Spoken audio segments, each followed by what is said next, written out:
Hey guys, what is up? It is me, Pagey here, once again with another review for Supergirl Season 2. So this is going to be for episode 10, otherwise entitled We Can Be Heroes. So obviously before I go ahead, there will be spoilers within this review, so if you have not watched the episode, you might want to go watch it, leave this video till later, come back to it, and then give it a watch and leave your opinions with everyone else in the comment section down below. So really from the trailers for the episode and also some of the promotional stuff, we could tell that this episode was going to revolve around the return of Livewire, last seen in, obviously last season, in the Flash Supergirl crossover.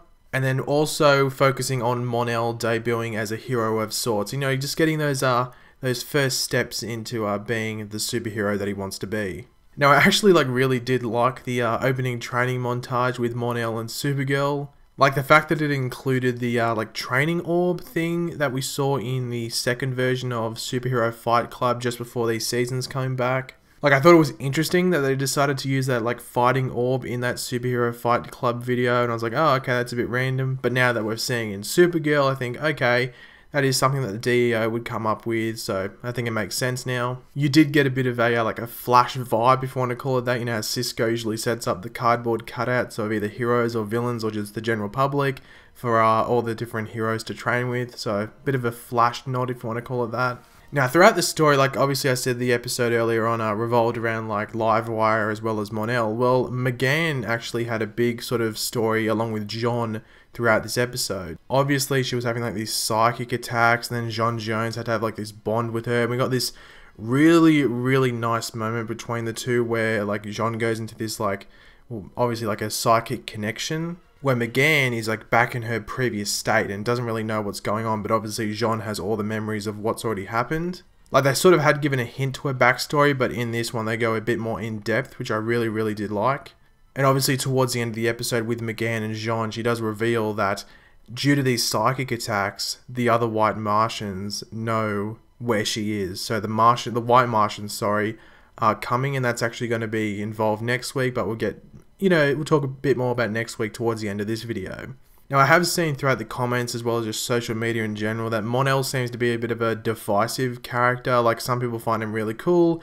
Well, not really cool, but a enjoyable character. I'm on that side. I think he's an enjoyable character. And then some people are on the other side where they get annoyed by him really easily. So this moment when Mon-El's getting really excited about going out in the field after, Winn chucks up Livewire on the screen was probably one of those moments where everyone was like, oh, yep, Mon-El, that's me. I'm as excited as Mon-El is here. Or there's the other side where oh my god, Mon-El, calm down, you're getting a bit annoying.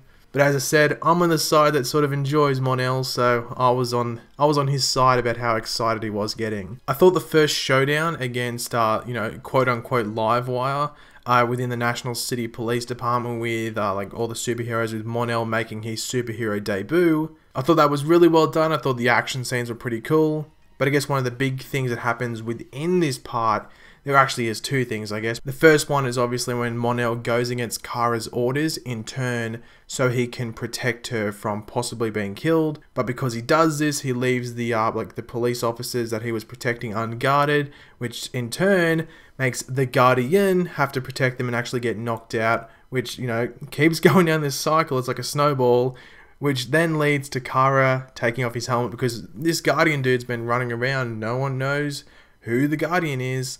Kara takes off his helmet. Boom, it's James or Jimmy Olsen. Now, the scene between them two, when Kara's saying, no, you can't be this hero. You will die. You're not like Mon-El and myself where we can take a blow and still go on. If you get hit pretty badly, you're gonna die. And which is a good speech. But I think James has a side to it as well, where he's like, well, you're not the one who can decide who's a hero or not. You're not the judge in this situation. So I think that's going to carry on in the next few episodes, even though towards the end of the episode it does feel like it is resolved.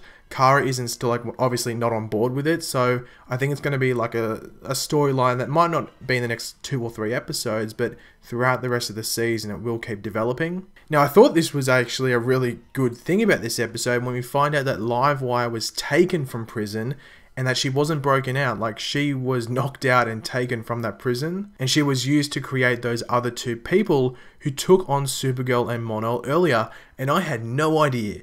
I had no idea that was a different person, because obviously when they got turned into this Livewire copy, that other prisoner's hair went all like bleached white, and he covered the hair and stuff, their face, sorry, so you couldn't really tell.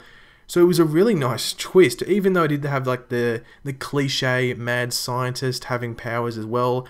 I thought that was a nice twist, and I was not expecting that. I don't know if I was just blind, it had no like hint at it, but I thought it was a twist that actually really worked well in the episode. I know the part that followed that might have people going, oh, I liked it, oh, I didn't like it. And that was when Livewire actually helped Supergirl and the others take down the scientists and the Livewire copies. I thought it made sense. I thought Livewire, because like she is, like Supergirl's acting as if she is this massive like maniacal threat, that Livewire might do something else. Like she could have killed that dude or tried to escape or something like that. But I guess it worked out okay, but I was expecting maybe a bit more of a, like, as I said, a maniacal thing going on with Livewire. But I'm assuming they'll bring her back, sorry, later down the track. So yeah, they might save it for them, because obviously the episode was running out of time. And obviously to finish off the episode, we had a moment which I think needed to happen, maybe not in the way it played out, but it was like a pretty extensively long Mon-El and Kara moment where they basically talked about their status, where Mon-El was attracted to Kara or vice versa, and basically the status of like what their partnership in the future. So I think by the end of the season, Mon-El and Kara will be a couple. I don't think it's like it's too obvious that it's going to happen. I just hope that they don't, you know, shove it down the throats of viewers so soon. Like, make it happen for a proper use of a term, organically. Like, let it run properly until the end of the season, or just don't, you know, stuff it in like a couple of episodes really quickly just to make it happen. Like, if it happens, as I said, organically throughout the rest of the season, then I'm fine with it. But because they're going to be working together so often, they're basically going to be, you know, these superhero partners. I don't think a lot of people are going to like all that romantic tension and just unnecessary drama. Because even though Supergirl does have that drama, it can't be 100% focused on it. It has to have some fun side to it. Obviously, the superhero side to it as well.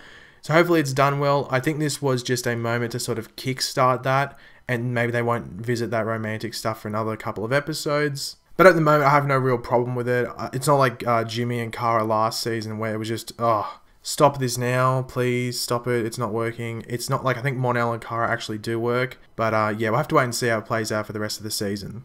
But overall, I thought this episode was a lot of fun. It actually covered a lot of stuff with McGann and Jean stuff, the Mon-El stuff, obviously the Livewire thing. I did like the twist, as I said before, where Livewire was actually the victim. She wasn't really the villain of the episode. It was that scientist making the copies. Next week, as I sort of hinted at before, we have the White Martians coming. I think the episode is called either The Martian Chronicles or just Martian Chronicles, one of the two. But I will be doing a trailer breakdown for that later on, so keep your eyes out for that. But if you did enjoy the video, make sure to leave a like on it, it'd be very much appreciated. Let me know in the comment section below what was your favourite part of the episode, what are your opinions on some of the stuff I've mentioned, like the Mon-El and Kara stuff. Just leave all that stuff in the comment section below. And if you are new around here, make sure to subscribe. I'll catch you later, guys. Goodbye.